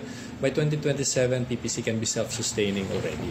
Sa hospitals, like I said, we'll need to consult the DBM for an ideal economic enterprise model. Kasi 14 po na hospital to na may hierarchies. You have the provincial hospital, you have district hospitals, and then you have a community hospital. Kung ano po yung magiging magandang model ng economic enterprise for that, kung paano. So pag-aaralan po yan ng maayos at mabuti ng ating Ways and Means Committee. Sa 2027, So yan po, napakaliwanag na pagpapaliwanag ni Vice Governor Mark D. Guzman Lambino. Ito pong proposed ordinance na kung saan siya yung author, recommendation on the conversion of the Pangasinan Provincial Hospital, mga district hospitals and community hospitals at iba pang provincial government facilities and services into economic enterprise. Enterprise. So, pupunta pa lang yan sa committee. So, medyo mahaba-habang proseso po yan. Pero ito po yung preparasyon ng kasalukuyang namumuno ng ating lalawigang Pangasinan para naman sa future. Ito po ay pangmatagalan at kumbaga, para sa benepisyo ng pangkalahatan dito sa lalawigan ng Pangasinan. So, economic enterprises. So, kung ano man yung kita, magiging income ng nasabing mga facilities and services ng probinsya, babalik din actually yan sa mga tao through services din. So we will update you every now and then patungkol dito. Naumpisa na, so ibig sabihin magiging tuloy-tuloy yan. Yung palagi nga naming sinasabi na kung ano man po yung mga inanunsyo na mga programa at proyekto ng administrasyon ni Governor Ramon Gico III through the cooperation and assistance ng Sangguniang Palalawigan ay ibig sabihin magiging dire-diretso yung gagawin nilang pag-aaral, yung proseso hanggang finally ay may i-implement na. It will take several years, hopefully sabi nga niya bago siya mag-step down as Vice Governor. Kasi last term na ni Vice Governor Mark D. Guzman Lambino ay sakaling maipasa na. Pero ang dami pong mga naipasang mga resolutions at mga ordinances na mabilis po dahil sa thorough study at yung masisipag yung ating mga members ng Sangguniang Palalawigan. Pagbati muna. Good morning kay Maxi Solis, Glory Sanchez Maramba, Arnel Ladia. Good morning po sa inyo. Si Sir Roberto Nimer, Cesar Gutierrez, Rodel Edades Peralta, Zarlo Gonzales, Dan Ramos, Rafael Acosta Mangalyag Jr., Ernesto Mosada Jr., Jojo Bausan, Merly Flores Nicolas, kay Sir Napoleon, kay Sir Nap, good morning, at sa iba pa. Kuya Benji Tan, good morning. Oras na po natin, alas 7:27 na po ng umaga. Break muna ulit. Babalik po ang Orly in the Morning. Orly in the Morning. Ang balitang ito ay inihatid sa inyo ng Bingo Plus, International Series Philippine and Bingo Plus. Bingo sa saya plus sa panalo. Tickets available now at SM Tickets. Sa panahon ngayon, kaubay sigurado, kaubay protektado, ang pamilya ay i-shield mo. Laban sa bakterya, i-shield mo. Laban ng pating virus, i-shield mo. Shield Bath Soap. Inatay sa 99.9% sa bakterya and virus tested. Bilip Iray Experto at Philippine Nurses Association. Sa sakit protektado, i-shield mo. Pamilya protektado, i-shield mo. Shield Bath Soap. Manufactured by ACS Manufacturing Corporation. ISO certified, world-class quality. ACS. Magandang araw po sa ating lahat, sa ating mga bisita. Inaanyayahan ko po kayo sa aming lungsod ng Alaminos para po mabisita at ma-experience ang ating mas pinagandang 100 Islands. Marami na pong pagbabago sa ating mga isla at sana makita namin kayo dito sa aming lungsod para po makapag-swimming, makapag-enjoy kasama ang inyong barkada at ang inyong pamilya. Tara na!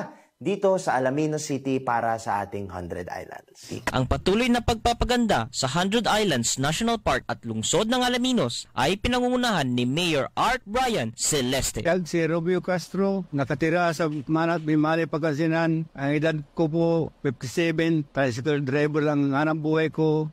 Noong napacheck up ako kay Dr. Glenn Soriano, nalaman nila na may diabetic ako.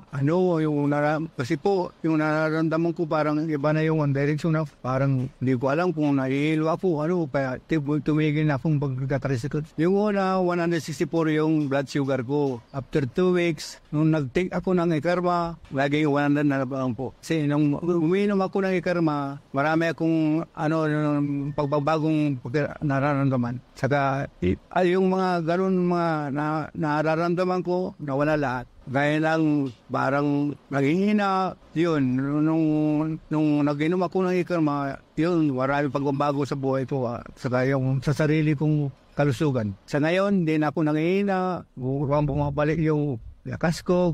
Sa ngayon, ginagamot ko ang sarili ko sa tulong ng Ikarma. Pupoy Pagpunta sa labas ay karma, mga kasama ko dyan. Subukan natin ay karma, gamutin natin sa sarili natin. Mga nakikinig po, subukan natin ay karma para masubukan ang benepisyo dito. Mahalagang paalala, ang ikarma narati at capsules ay hindi gamot at hindi dapat gamiting panggamot sa anumang uri ng sakit.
Magandang buhay! Nanlapo ang #1 Smart Dishwashing Paste. Ang galing-galing mo!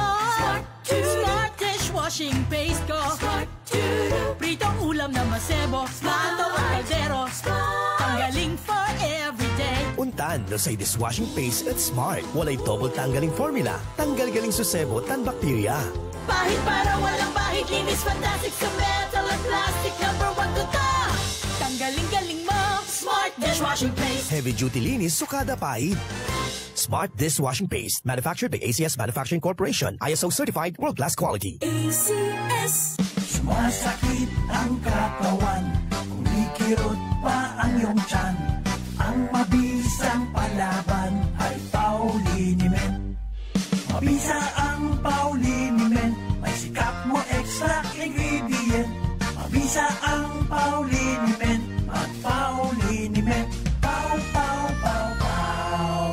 Walang aw sa pau. Methyl salicylate plus menthol plus camphor is the generic name of Alvid's Pauliniment. If symptoms persist, consult your doctor. Maglaro sa Bingo Plus app para tuloy-tuloy ang premyo at saya. At malay mo mapanalunan mo pa ang jackpot prize sa first online live stream bingo sa Pinas. Bingo Plus, bingo sa saya, plus sa panalo. Gambling is for 21 years old and above only. Gambling can be addictive. Learn when to stop. Maglaro sa Bingo Plus app para tuloy-tuloy ang premyo at saya. At malay mo mapanalunan mo pa ang jackpot prize sa first online live stream bingo sa Pinas. Bingo Plus, bingo sa saya, plus sa panalo. Gambling is for 21 years old and above only. Gambling can be addictive. Learn when to stop. International Series Philippine and Bingo Plus. Bingo sa saya plus sa panalo. Tickets available now at SM Tickets. Mga suki, narito na ang pinakabago at budget-friendly na grocery outlet sa Kalasyaw. Ang Victoria Place Magic Supermarket. Housewares, school and office supplies. Mura at best quality ang mga groceries.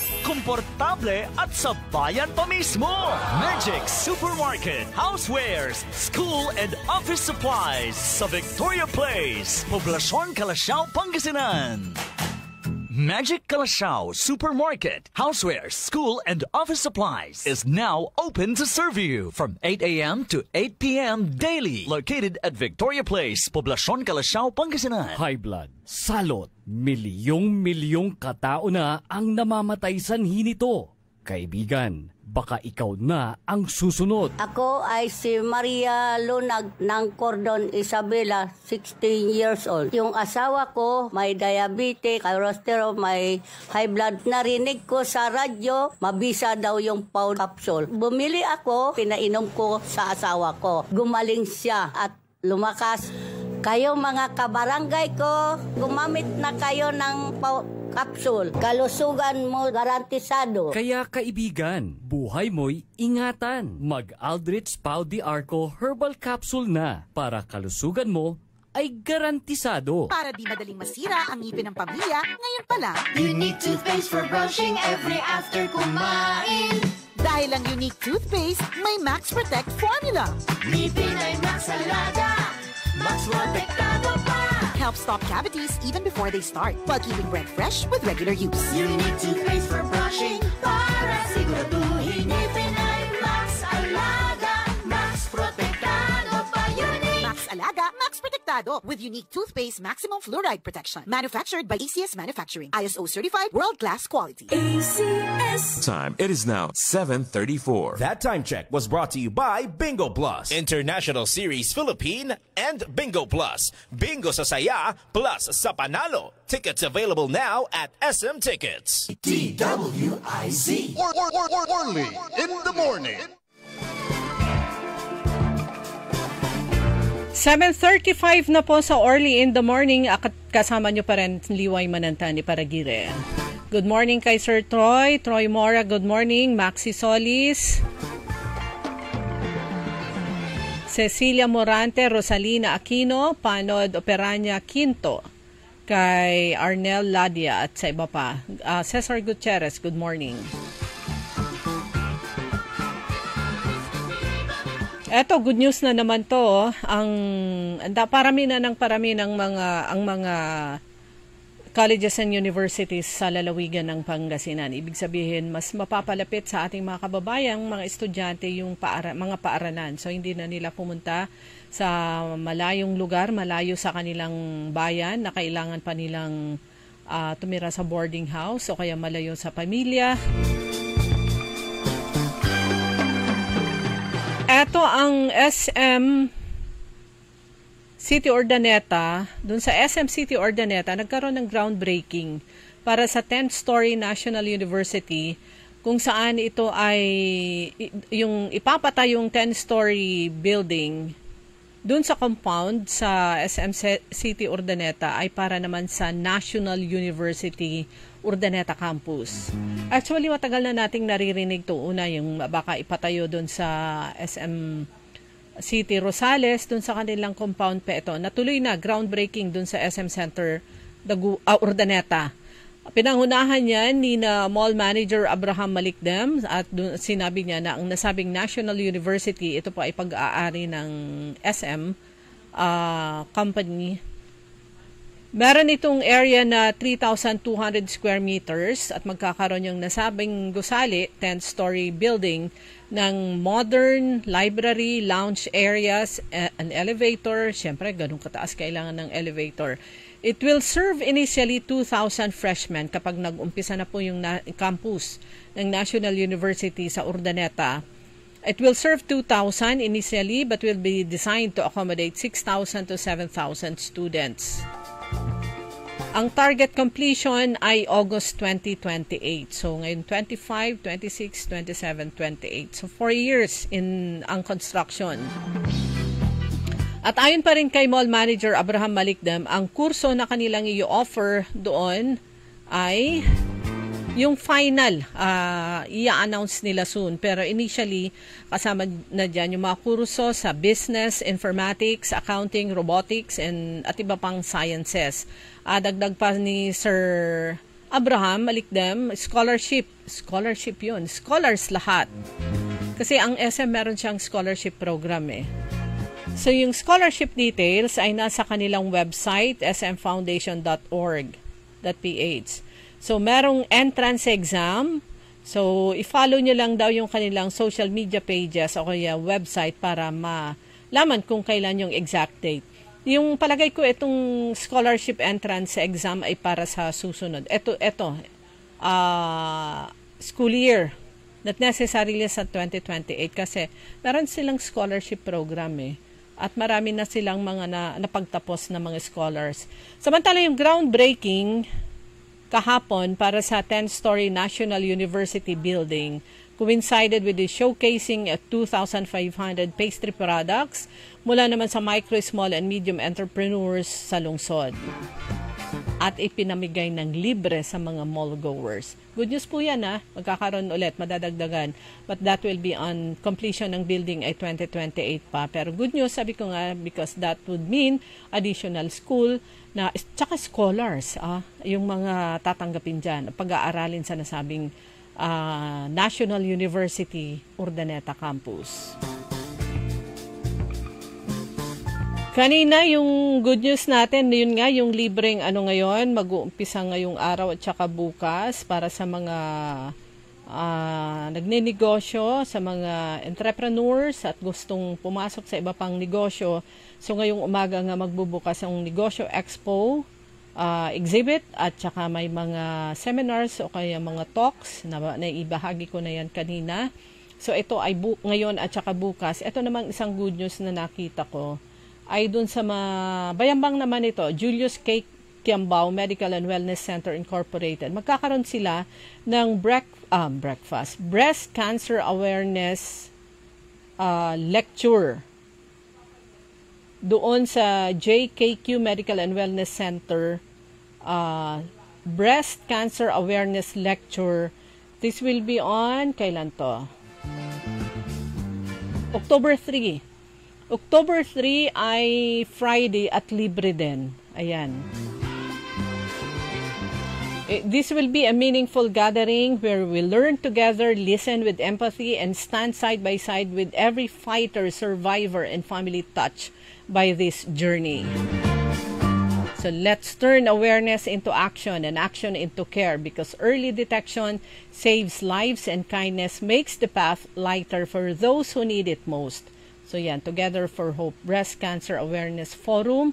Ang speaker ay si Dr. Jarmy Rebujio, IM Medical Oncology, October 3, Multipurpose Hall ng Julius K. Kiambao Medical and Wellness Center Incorporated sa Bayambang, alas 9 ng umaga.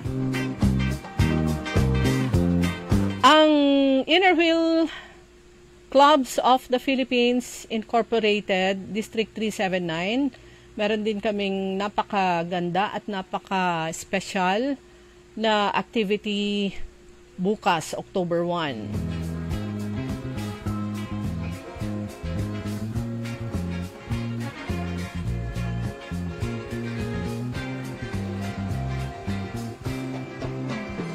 Ayan, yung pink. Activity ay pink. PCS, Inner Wheel, nagkakaisa sa pagsugpo ng cancer. So, joint undertaking ito ng Inner Wheel Clubs of the Philippines at Philippine College of Surgeons in observance of Breast Cancer Awareness Month. So bukas, ayan, nakipag-coordinate po ang District 379 sa Provincial Government ng Pangasinan for the pink lighting of the facade ng Capitol Building dyan sa Capitol Compound sa Lingayen. October po yan. So, yung switching ng pink light ay simultaneous sa iba't ibang lugar sa Pilipinas. Ito po ay project ng Inner Wheel Clubs of the Philippines. So, gagaya ng ginanap last year, ayan, simultaneous sa iba't ibang lugar at iba't ibang buildings. Yung paiilawan ng ilang minutes, pink light. So, kita-kits din. Ayan, mga taga-Lingayen. Magandang picturean din yan, pink, magiging pink yung kulay ng facade ng Capitol Building dyan sa Lingayen.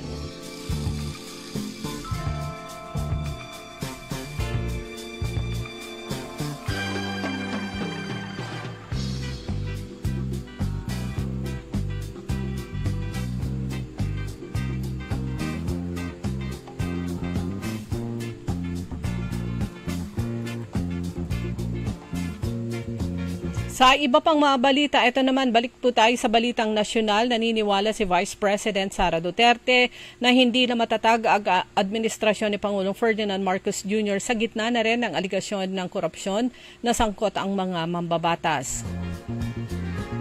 Dumalo si Vice President Sara Duterte nitong Lunes, yan nga po kahapon sa Senado, sa pagdinig ng panukalang 902.895 million pesos na budget ng Office of the Vice President para sa taong 2026.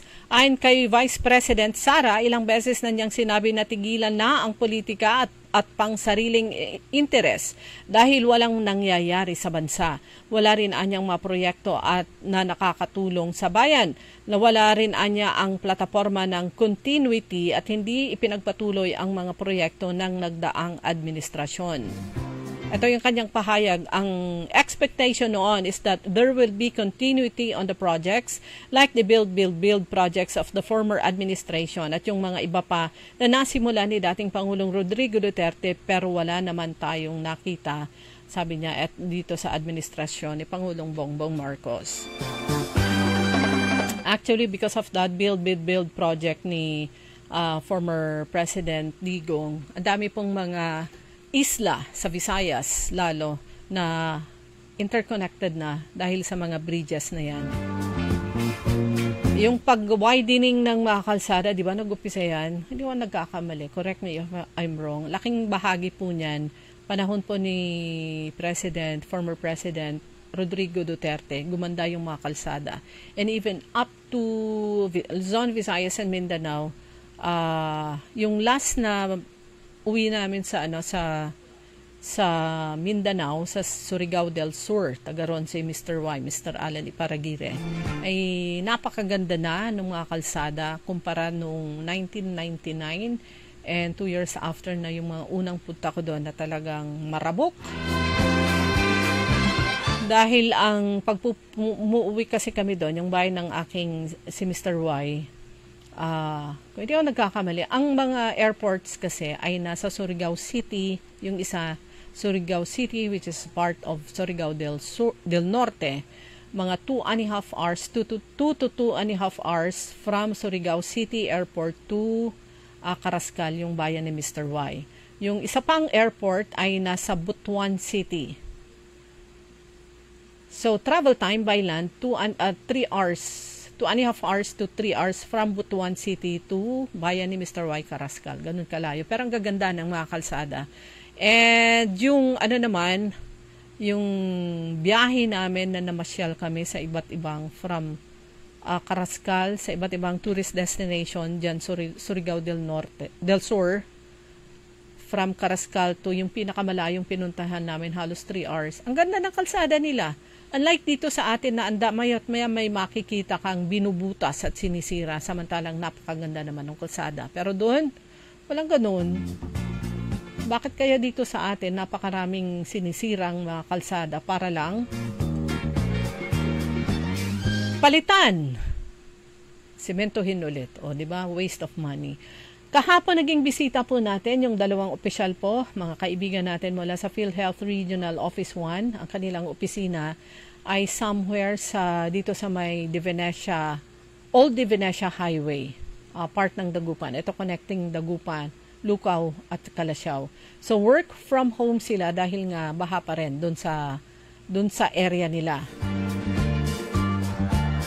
So nakalagay naman dito sa notice sa kanilang page na PhilHealth offices and Dagupan City to implement work from home arrangement on kahapon. So most likely baka balik na rin sila ngayon. Sana tuloy-tuloy na nag-subside at okay na yung mga kalsada dyan from Lucao to Calasiao at yung mga gilid-gilid para at least back to regular work, kumbaga.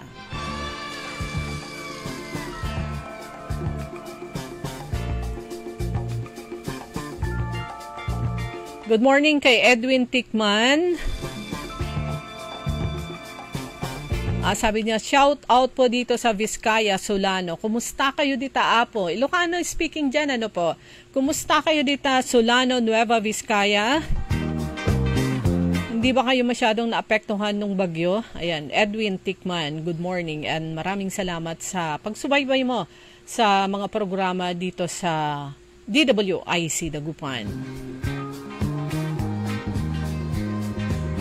Jerry Abalos, good morning. Daniel Albert Flores, magandang umaga. Joseph Agpawa Estrada, Albert Carino, si Aaron Gracielda Matro at saka si Nanay Dading dyan sa Barangay Tabang. At ganun din, good morning kay Achikora Aquino at Kuya Mar dyan din sa Barangay Tabang. Kay Dennis Sindanya at Baby, dyan naman sa Highlander Mayombo at lahat ng mga kabarangay ko dyan sa Barangay Mayombo. Ang kapitan po namin dyan si Barangay Captain Kuramang.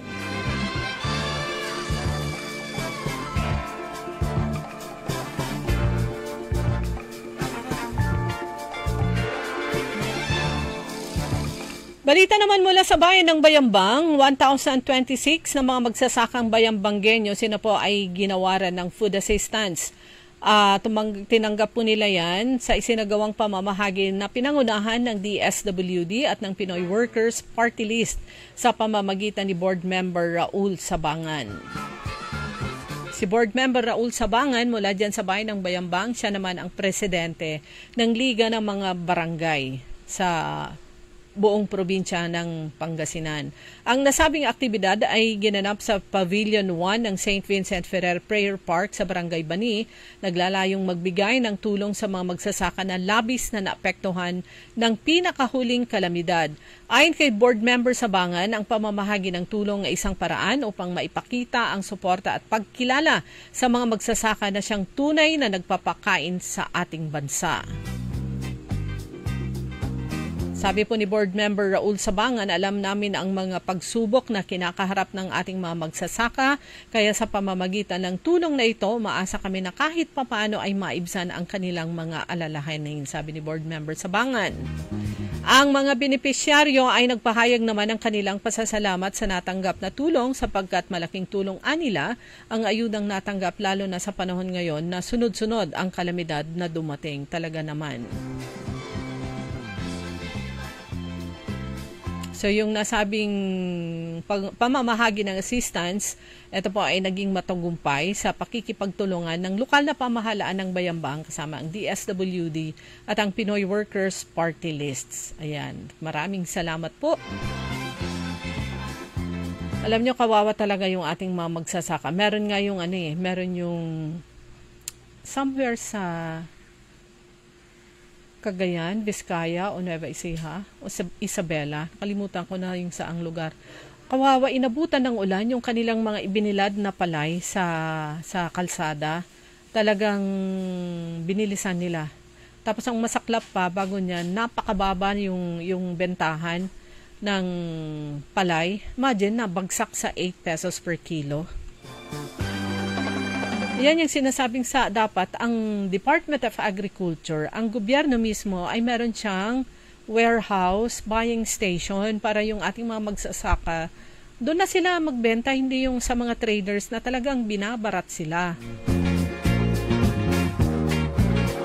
Lalo naman merong programa, 'di ba? Ang national government, ito yung pagbibigay ng 20 pesos per kilo na bigas. Saan nila binili yung bigas na yon? Saan binili ng national government yung mga bigas na pinapamigay nila o binibenta nila sa halagang 20 pesos per kilo? That's far very mura, murang-mura kumpara dun sa 40 o 35 pesos per kilo and up o 40 pesos per kilo. Murang-mura nga naman. Pero hindi lahat ay nakaka-avail. Kasi piling lugar lang yung pinaglalagyan nila ng ganyan, 20 pesos per kilo. It's not everyday na may bibili yan. So sana ang national government sa pamamagitan ng Department of Agriculture, sana magtayo sila mismo ng isang warehouse at buying station. Gobyerno na yan mismo, sila ang bibili mula sa ating mga magsasaka. Tulong na yan. Yung mga traders, imagine, nakakapanghina, nakakalungkot. Nakita yung mga magsasaka na nagmamakaawa, bilhin na nila yung kanilang mga palay sa kahit na 8 pesos. Bagsak na nila, sige, 8 pesos per kilo para lang ma-dispose nila.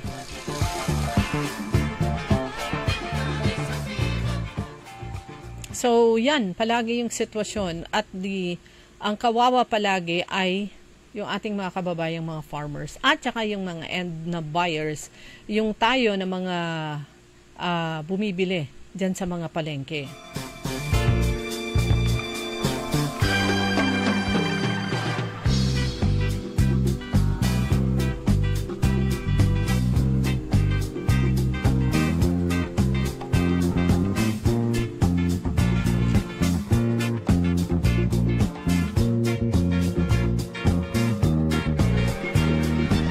Meron pa po tayong 7 minuto bago mag-alas 8 ng umaga.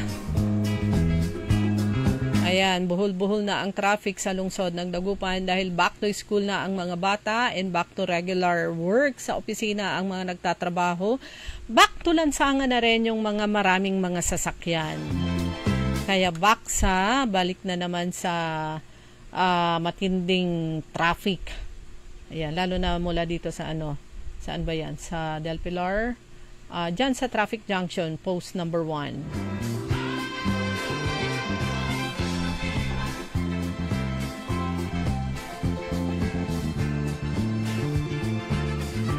Oh, ito nakakalungkot din to, oh. Hollywood news, Nicole Kidman and Keith Urban split after 9 years of marriage. No kapigan iratimakan. Darang tagal din nila ha, in fairness. 19 years of marriage. Si Nicole Kidman and Keith Urban. Ayan, hiwalay na sila.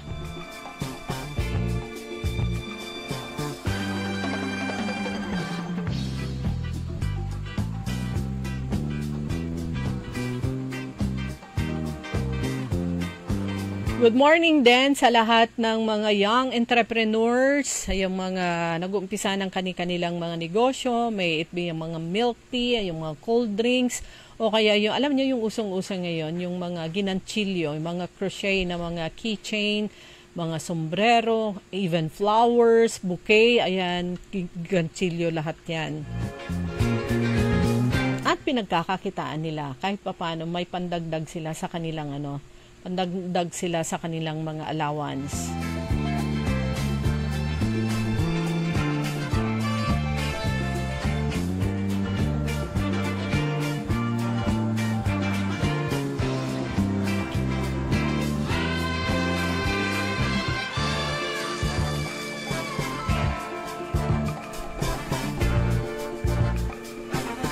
Sa sports naman, kamakailan, baka bumalik na siya sa Brazil. Naging bisita po, special guest sa mga panghuling laro sa FIVB. Si star player, talagang sikat na sikat siya noon. Napakaganda niya kasi. Tapos ang galing, player ng volleyball team, national team ng Brazil, si Leila Barros. Na bagamat after ilang dekada ay syempre timakan mo la maganggana rin siya at siya ay isa ng senador. Actually nakailang term na siya as senator doon sa bansang Brazil.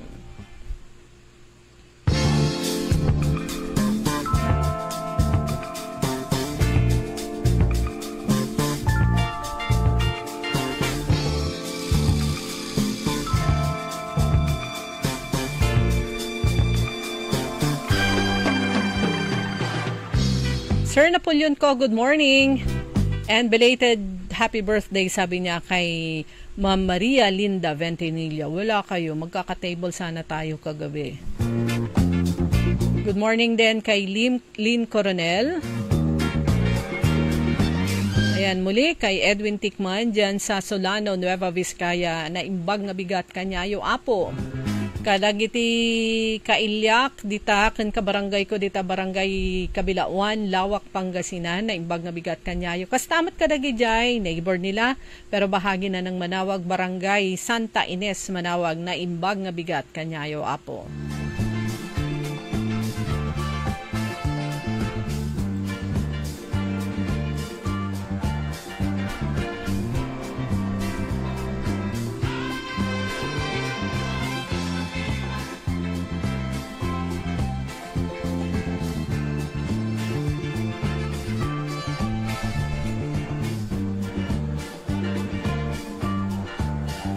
Okay, schedule of mobile registration sa lungsod naman ito ng San Carlos City. Schedule of mobile registration free para sa mga delayed registration of birth. Registration sa LGU at saka sa Philippine Statistics Authority, PSA Birth Registrations Assistance Project. Awarding of Certificate of Live Birth in SECPA to BRAP, mga acronyms. Beneficiaries information, dissemination of civil registration laws, rules, and regulations. So, October 2, dyan sa San Carlos City, schedule po nila alas 9 ng umaga sa Barangay Cobol. So, October 3, sa Friday, andyan sila sa Barangay sa Pinit. At sa October 4, andun sila sa Barangay Kuliling. So, ayon po dito sa City Information Office ng San Carlos City, ang requirements lang magdala kayo ng baptismal certificate kung meron, school records, marriage certificate of parents if married, certificate of indigency issued by the punong barangay, national ID or certificate of residency. Any proof of identity like barangay certification, clearance, valid IDs, affidavit of two disinterested persons who might have witnessed or know the birth of the child, and Community Tax Certificate o kaya cedula.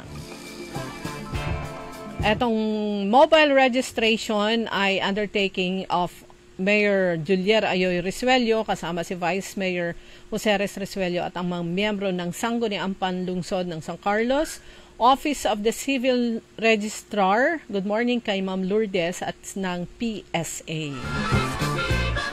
So yan, October 2, nandun sila sa Barangay Cobol dyan sa San Carlos. October 3, Barangay Sapinit. And October 4 sa Barangay Kuliling. And last but not the least, tingnan nga natin kung meron pa tayong maipapahabol na batiin muli. Good morning kay Sir Troy Mora at sa lahat ng mga listeners natin sa mga palengke, mga tricycle drivers and the others. Maraming salamat po sa patuloy na pagtutok nyo, pagsuporta sa mga programa dito sa DWIC. Muli bukas tayo po ay magkakasama-sama, I think so. Baka sa October 2, baka andito na si Kaaron Orly Navarro. Todo balita at komentaryo, alas 5 hanggang alas 6 ng umaga and early in the morning, alas 6 hanggang alas 8 ng umaga. Sa ngalan ng aking partner sa technical, si Kaaron Richard Olanday at sa may programa, sa ngalan po ni Kaaron Orly Navarro. Nakasama niyo po, Liway Manantan, Iparagire. Magandang umaga sa inyong lahat. Orly in the morning. Nagbabalita, naglilingkod sa lahat ng Pilipino. Aliw Broadcasting